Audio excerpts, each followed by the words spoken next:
All right, guys, today we're going to look at states of matter with our friend Olaf. Let's just take a minute to remember Olaf's favorite song in summer.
Well, Olaf certainly doesn't know enough about changes of state, but that's for our next video.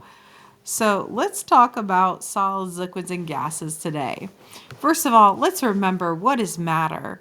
Everything in the universe is made of matter, and we've talked about it a lot. Matter must have two things, mass and volume, which means it has to take up space. And there are three types of matter, solids, liquids, and gases. So let's jump into what is a solid.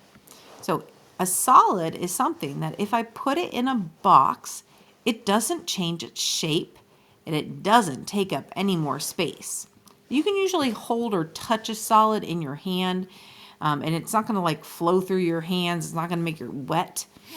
And so think about putting your object in a box. Does it change at all? Does it spread out? Does it fill the box up? If it does, it's not a solid because solids hold their shape. We say that it's a fixed shape or a definite shape. And that's very, very, very special to solids. So to identify a solid, when we put it in a new box, does its shape change? If it does, it's not a solid. Can I hold it in my hand? If you can, it's probably a solid. So is Olaf a solid? Well, so long as you're cold enough, I could probably hold Olaf in my hand until it melts. And so snow is actually a solid. And so that makes Olaf a solid. Now, is rain a solid? Well, rain is water. And so if I try to hold a cup of water in my hand, it would just flow through my hand. And if I put it in a box, it would take the shape of the box. It doesn't keep its own shape. Water doesn't really have its own shape. So rain is not a solid. So just remember, try to put the object in a box. If the object keeps its shape, it's a solid. So if I put Olaf in a box, he keeps his shape. He's a solid.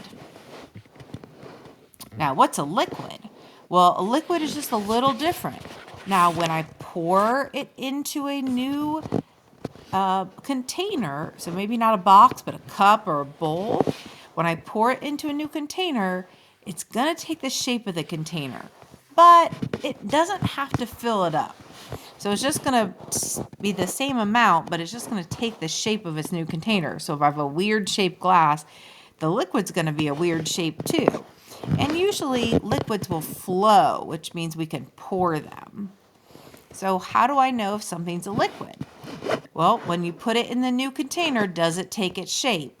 If it takes its shape of the new container, it's probably a liquid. So if I pour it into that glass and it takes the shape of the glass, it's probably a liquid. And can I pour it?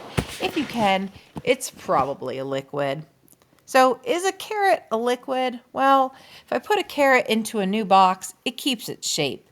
It doesn't take the shape of the container. So a carrot is a solid, not a liquid. But is rain a liquid? Yeah. So if I put rain into a glass, that rain is going to take the shape of the glass, and I can pour it. So rain is definitely a liquid. All right, lastly, what is a gas? Now, gases, the biggest clue is that usually they're invisible, or they're going to change very, very quickly. And they're going to just change so fast that they fill up any container they're in, taking their shape. And so you hardly know that there's even a gas there sometimes, because obviously they're invisible.